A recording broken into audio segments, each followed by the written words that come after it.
Good morning, everyone, and welcome back to one of our career exploration hours with our partners here at TransPerfect. Today, we have Tom and Mike here who are going to talk to us a little bit about multi-language strategy and more broadly careers in language. We had a quick little chat about where Tom and Mike are. Mike is in central New York, right? And then Tom is in London, and I'm here in Pennsylvania. So we're all over the map right now, which is exciting. But today, as you all know, this is part of our series that we're doing with TransPerfect, where we're learning about different careers in the field of language and linguistics. But without further ado, I'm going to turn it back over to Tom, who's going to do introductions, and then Mike, and then they'll walk us through some slides. So thank you. Okay, thanks, Manny. Okay, so hi, everyone. Actually, before Mike and I get into our roles and how we got to where we are, I thought I'd first introduce our team, LTTA, and what we do for language strategy. So LTTA's goal is to improve language quality through initiatives, and then look at ways to scale that to the rest of TransPerfect. The main areas we achieve this, as our name suggests, is through language testing, training, and auditing. So to start with testing, just like any university, the students are only as good as the exams they have to pass. And that is true of testing the linguists that work with TransPerfect as well. Every linguist that works with us has to pass tests to prove their ability in the language pair and the type of jobs they work with. Training. Every time we hire a new internal linguist or start working with a new external vendor, we need to make sure that they are familiar with TransPerfect's technologies and processes. And we do that through training modules provided on TransPerfect's online learning platform. LTTA is responsible for developing much of that content to make sure all of our linguists are supported in their work with us. And finally, auditing is my area of expertise. Essentially, auditing consists of carrying out reviews of linguists' work, checking that the quality is of an acceptable standard, and providing feedback and training where that's necessary. So our team, LTTA, is actually quite unique in TransPerfect, as we work with just about everybody, collaborating with quality assurance, company health and tech departments, project management teams and linguist teams in hubs all across the globe. Each one of us comes from a different background, both outside and inside the company. So we each bring some skill or experience to the table, which means we often collaborate on joint projects together. It's also a super global team. We were just talking about this. There's 9 of us spread across New York, San Francisco, Montreal, London, Vienna, and Seoul. So to introduce myself properly, my name is Thomas Ocon. I'm a senior linguist and LTTA lead. I started at TransPerfect almost straight after finishing my postgraduate degree in translation and interpreting. And like many of the TransPerfect speakers, I had no idea I would end up in the role I'm in now. I actually started my academic career by graduating in law and German from the University of Sheffield. I've always enjoyed languages and I like debating and arguing, so I figured that was a good enough reason to start a career in law. However, towards the end of the degree, it became obvious to me that I didn't actually enjoy the hours of legal research as much as I actually enjoyed the language part of the degree. I think at the time I might have actually said to my friends, I don't think this is for me, I might become a translator. And that was kind of the seed that was planted at the beginning. I then went to work in southern Italy, teaching English in 2 different jobs, both for children and adults. And I was subconsciously working on my Italian language skills, which would then feed into working as a translator later on. When I came back to the UK, I worked on a volunteer program at Amnesty International, doing monitoring and evaluation, which is essentially kind of like social media analytics. And I didn't know it at the time, but doing this job would lay the foundations for the work I do today, and was also an opportunity that taught me I could learn pretty much anything I needed to solve a problem, as long as I had the courage to ask the people around me and look for the tools I needed.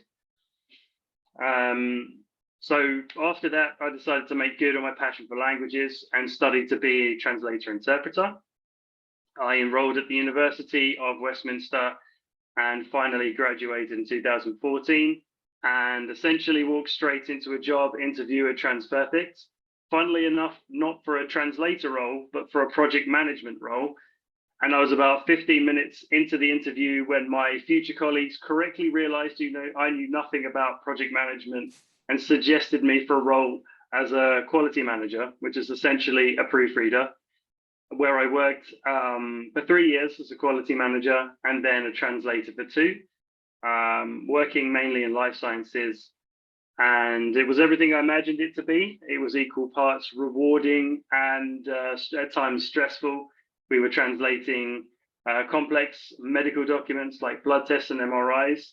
And you spent many days, rushing around, scouring the internet for rare medical terms to get a translation done in good quality for the client.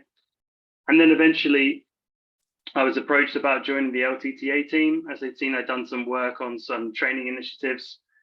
I was keen for a new challenge, and I thought it would give me an opportunity to continue to work creatively and on problem solving. So let's talk about what I do for LTTA. That's my area of expertise is auditing, and we do that through something called Language Quality Review Initiative. So just to give you an idea of how that works, if you look on the screen, you can see the phases of a simple standard translation workflow. We call those steps.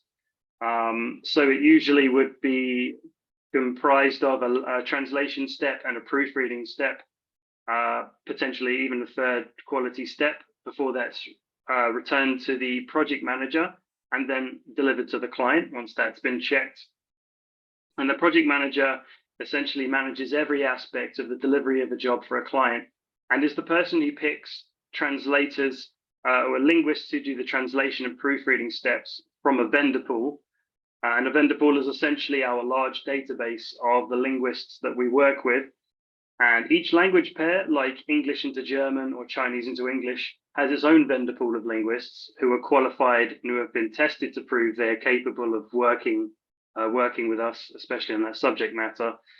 So sometimes the linguists within a vendor pool can be flagged for poor quality jobs by our internal linguists or the project manager themselves. So what would we do then? That's where LQRs come in. And these are essentially a review of a sample of a linguist's jobs after they've been flagged for poor quality. So then one of our internal linguists will review these jobs and score them against language error quality categories and provide a final outcome and score. So you can see how that works on the screen. A linguist is flagged for quality concerns by a project manager, and that could be as a result of a recent pattern of errors in their work. LTTA, our team, then allocates this to a reviewer, and then the reviewer then collects a sample of jobs and scores any errors found. And based on the outcome and score, we'll provide targeted feedback and training to that vendor. Once the vendor passes the review, the result is communicated to the PM team and they can be recommended as a linguist. If that review is a fail, we will continue to review them, working with them and providing them with the support and resources they need to boost their quality until they either pass, or by the third review, we'll have some discussions as to whether we should maybe reduce the workload or even restrict them to give other better quality linguists a chance. And over time, we've seen that this initiative has been really fruitful. The combined impact of this feedback and training towards linguists and possibly reducing workload to the poorer quality linguists improves the quality of the vendor pool and makes it easier for project managers to place jobs with higher quality linguists and deliver better quality more consistently for our clients. So it's become a really great agile quality tool to add to TransPerfect's arsenal, especially when a project manager flags a linguist whose quality may be low enough to jeopardize a client account, which is definitely not what we want. When I started in the LTTA team 3 years ago, this LQR initiative had only just been launched. It was early days for this process, so there were only just a few tools and it was limited to one hub. If you jump to today, this initiative now works with 90 reviewers in over 13 countries and has carried out over 400 reviews in over 30 language pairs. Something I couldn't have imagined when I started in the role and I was given this to work on. Now we've developed an automated scoring sheet, a ticketing platform, a data platform, a really robust system that the team and I have collaborated on.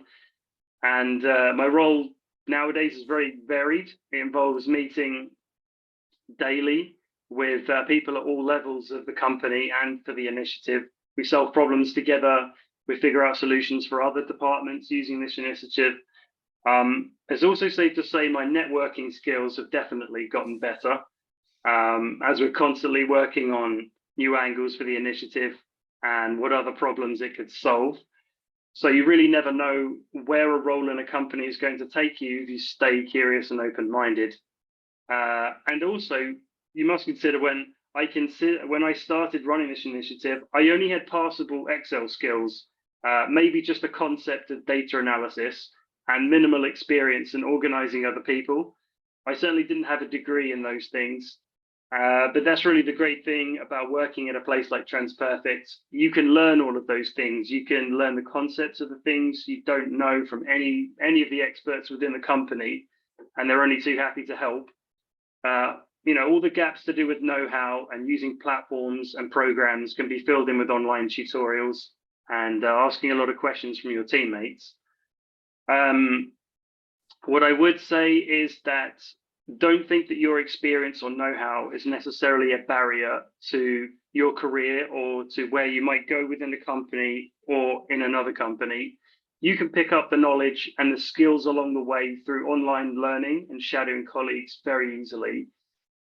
You'll never have all the skills you need for the rest of your career straight out of high school or university. Life is a constant work in progress, and you can build these things along the way, so long as you remain open to opportunity and kind of just be a bit imaginative when someone gives you an initiative to look at, to run.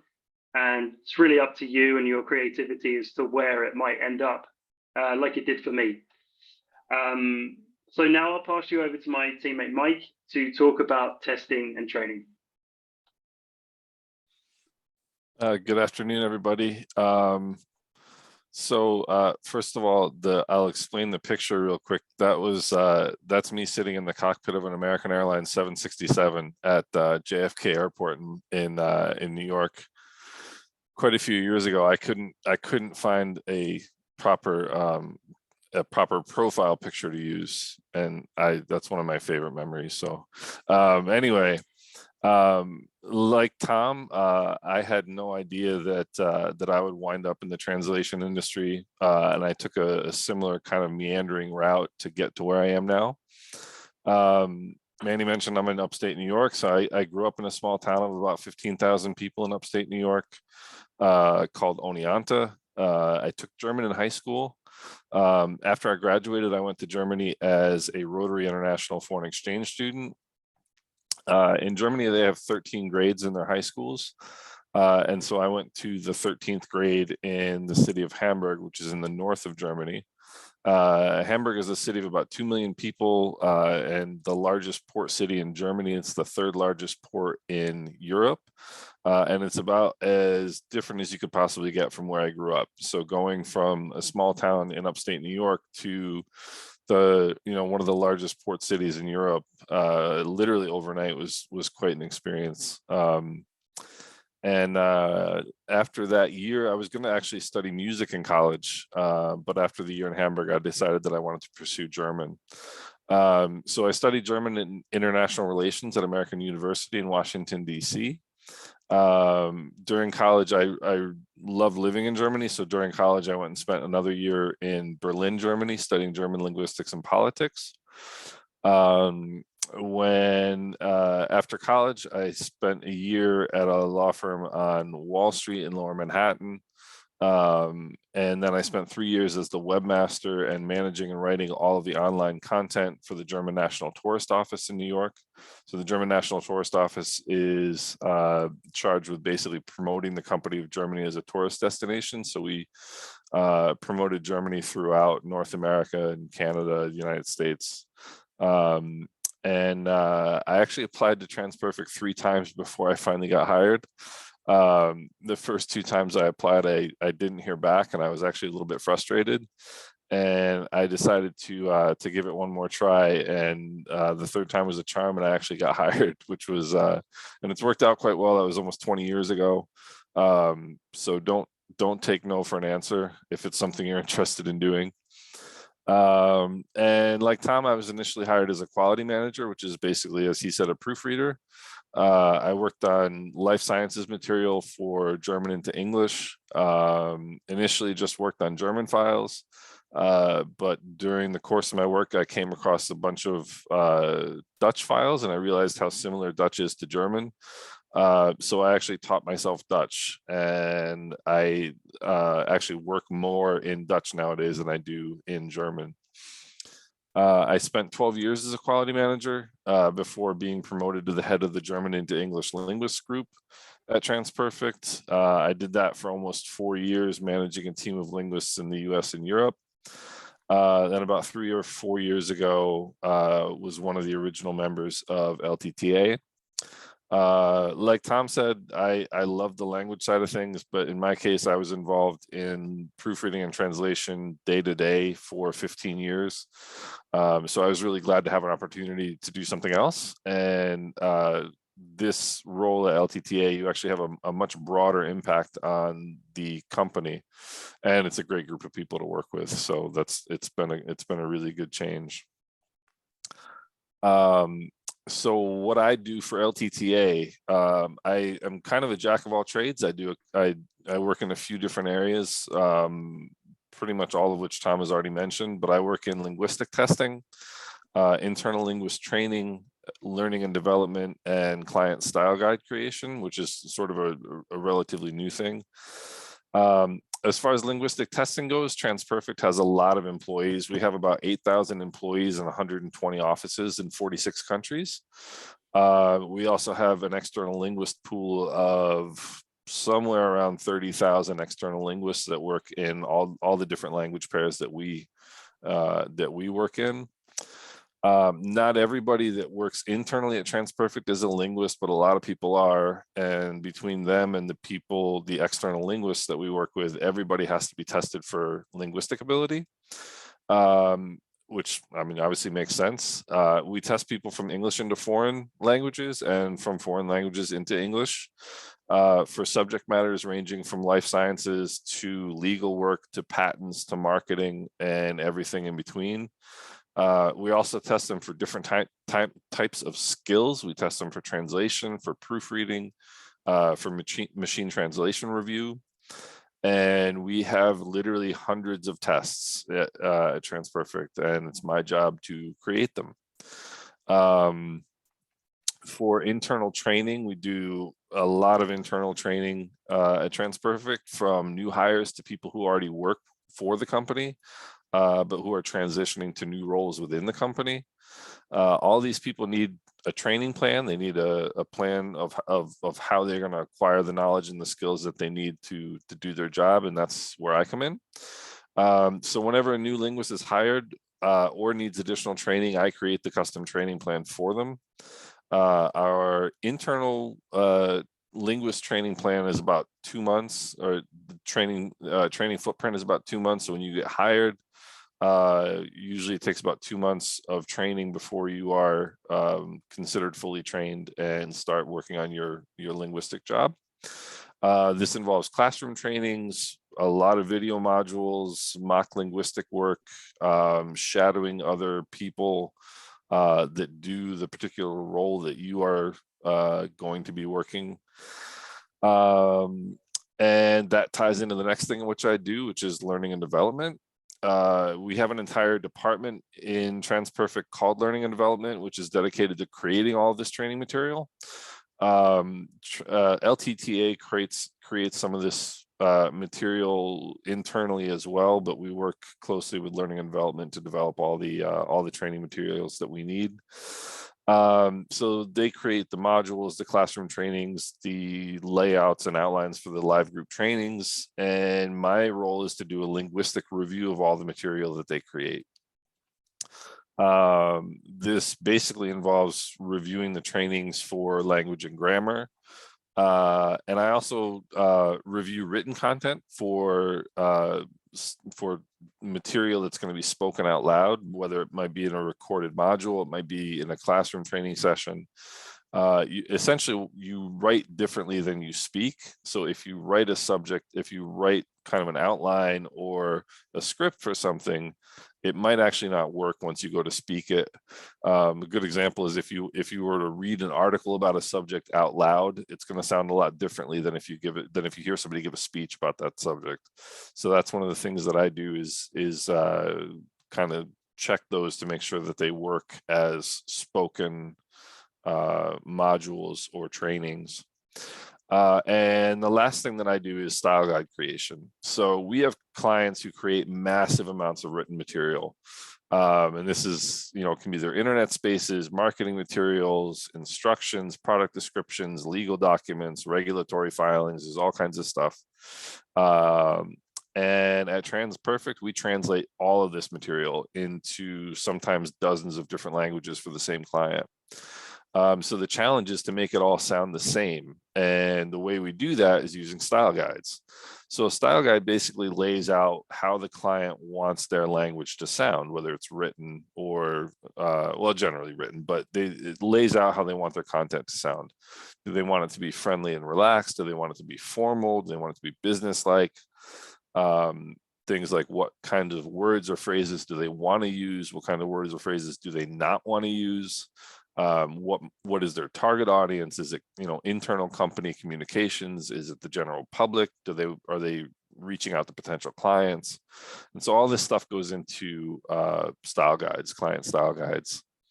And we build pretty extensive client style guides to make sure that all of their written material is consistent, because we may have in some cases dozens of different linguists working on the same particular account. And the only way to make it sound consistent across the board is style guides. And so that's the last kind of pillar of things that I do with TransPerfect. And the last thing I wanted to mention was something that doesn't necessarily have to do with TransPerfect. When I was approached about doing this presentation, I started thinking about there's a lot of emphasis on STEM in education nowadays, which I'm sure everybody's heard of: science, technology, engineering, and math. And these are all wonderful things. These are all important things. But these, they weren't things that I was any good at when I was growing up. And I don't want you guys to think that unless you're talented in one of those areas, you can't be successful.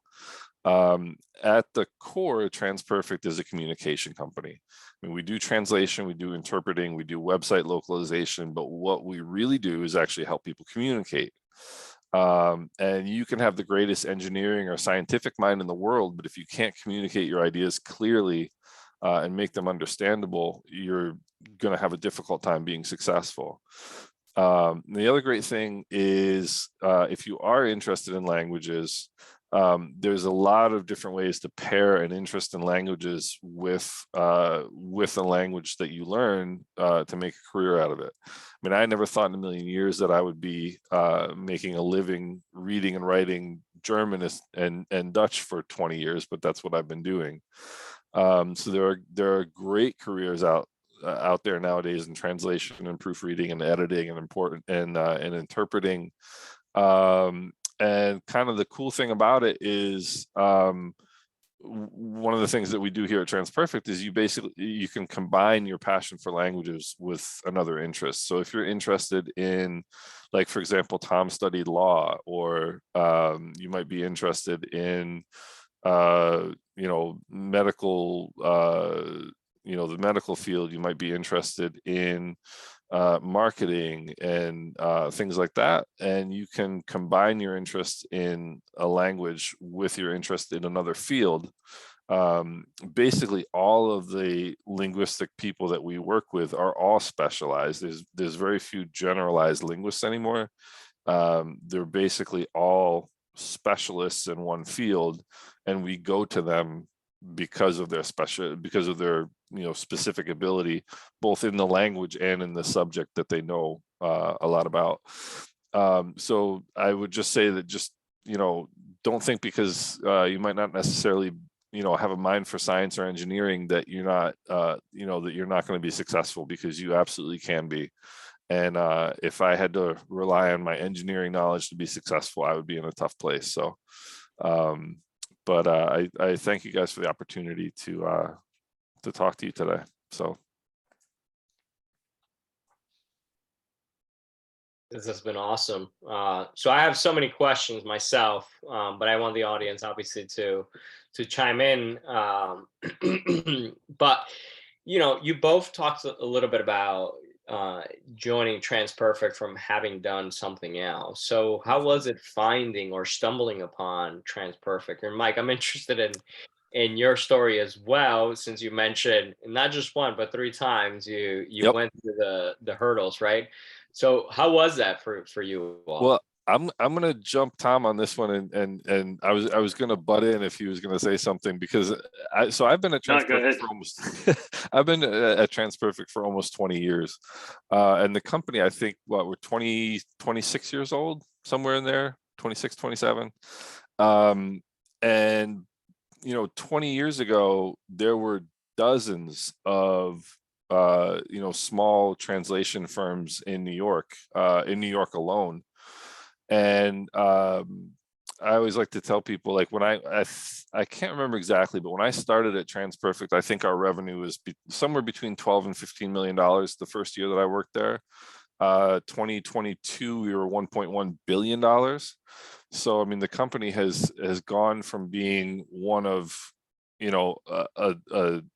a few dozen smaller language services companies in New York specifically, but also worldwide. I mean, there were hundreds, right? And I just walked in the right door. I mean, it could have been a different company that I walked into the door, and I might have wound up getting bought out by TransPerfect. But yeah, it was just something. It never really even occurred to me to work for a translation company, but my interest was there. I'd been working at the German National Tourist Office for a couple of years, and it was fun, but it was time to do something else. And what I really liked doing was the linguistic work, and I really liked editing and proofreading and writing, and so I thought it'd be a good fit. And like I said, I applied 3 times, and the first 2 times I didn't even hear back. I don't know what that says, but and like I said, it was the 3rd time that I heard back and got interviewed, and that was that. And yeah, it was 20 years ago, and but so it was it was a journey. Now the translation industry is an industry. It's a much more kind of fleshed out and organized and systematic, like more mature industry, like other industries like finance or manufacturing. 20 years ago there was a lot of variance in what companies did and how it was done, and kind of over the last 20 years we've I guess brought focus to the process of translation, and worked out best practices, and kind of figured out how to apply them across the board, which is how we've been so successful. But it's nowadays, we have people who study translation and come to the company from straight out of university or closely thereabouts, whereas 20 years ago it was a very different story. It was a very different industry. I guess like I did, straight out of university. Yeah, that was pretty exciting, actually. Because I started learning. Well, I did study German at university, but for some reason, Italian just seems to stick more with me. So I was learning Italy when I was out there working for the year. And then it was kind of fun to see how it started off as like I don't know, like a block of stone. And over the speaking and the learning, it gradually started to take shape. And then in university, I started to see what it could become. And then once I got into TransPerfect, and I think, yeah, once I delivered my first job, it was kind of daunting the first day. Well, the first day that you're like put on a live job, not just practice jobs. You get given the job, you're talking to the project manager, you go through the job, you're checking it, you deliver it to the project manager, and you click complete on the platform, and you're like, wow, I just used my language skills to do a thing, Yep. So I'd say it was, satisfaction is probably the thing that pops to mind. Was being able to use that skill to actually accomplish something was really satisfying, especially that first day for sure. So I usually like to ask a question about what piece of advice would you give a student who's tuning in, but you both did that without me asking earlier. One, Mike, you talked about STEM and moving away, not necessarily just relying on that. And Tom, you mentioned something about obviously your path and doing it as you're in the position, you get to learn. It's just that ability to almost like that hunger of wanting to learn more, and you'll be learning things on the job. So I got to think differently about how to close this one. And we've been talking a lot about culture, and Mike's comment just brought some thoughts about 20 years. So I want you to, that's not the norm anymore, right? Like, No. I mean, people are jumping jobs and in industries. So I guess to wrap it up, what's one or two things that you feel that TransPerfect does really well as an organization to maintain positive working cultures? I have a great answer for that. It's a fantastic question, and it's something I learned very early on. I was working in the main office in New York, and it was maybe the first month or two into me working there, and my boss came over and said, "Hey, I got to talk to you real quick." I said, "All right." And we have kind of pretty an open office atmosphere. Like, we don't have offices like with doors closed. Like, it's just everything is open doors and open workspaces. And he brought me into this office and closed the door, and I'm thinking, oh boy, what have I done? And I had made a mistake on a job. I think it was caught before it got to the client. But I had the translator had misspelled the company's name, and I didn't notice it when I was proofreading it. That's pretty bad. And it didn't. And that's another good lesson, by the way, is you're gonna make mistakes. It's a fact of life. Yeah. Learning from those is the biggest thing. But this was the thing that really opened my eyes to what TransPerfect was. Rather than saying to me, you screwed up, this is terrible. How could you, what have you done? What are you doing? He said, okay, so we did this. Now what do we do so that we don't do this again? Like, how do we do this? Like, what process can we change that this doesn't happen again? And that philosophy has gone through my entire time at TransPerfect. It's never about finding who made the mistake and how can we punish them. It's about what process allowed the mistake to get to where it did, and how can we change that process so it doesn't happen again. And it may sound like a simple distinction, but there's some genius in that. There really is. Absolutely. Thank you for sharing that. Sure. What about for you, Tom? I would say, probably related to what I said just now, is that TransPerfect's ability to realize potential in people, even potential that doesn't relate to the job they're actually doing for the company. So obviously I was doing quality managing, and then translation. I was perfectly good translator. There was no reason for them to like suggest I should do anything else. But I had worked on this initiative on the side for developing some training programs. And I guess someone had seen that and said, you know what, that was pretty good. Have you ever thought about doing this other role? Like, it seems like you quite like developing processes and being analytical. Have you ever thought about doing this other role? So for a person to have the latitude to do that, to suggest to someone maybe their career path could go in another direction and be allowed to like suggest that, is another really great quality in the workspace, in the culture, really. Because otherwise I would still be translating quite happily, but I may not have known that I would have been able to develop this potential and draw on those other skills like data analysis and stuff that, you know, they tapped me on the shoulder and I turned around like, oh, what's going on? Like, kind of like Mike, like, oh, do you want to do this job? Oh, yeah, okay, sure, sounds good. Yeah, I'll give it a try. Why not? Yeah. That's awesome. Well, this is a great way to wrap up. I do like that you both kind of had to think about a different question to wrap things up, and what a better way to wrap things up this way, in a positive way, right? So Mike, Tom, I want to give you our sincere appreciation for spending this session with us and teaching us a little bit more about your jobs and your pathway, and sharing it with our students.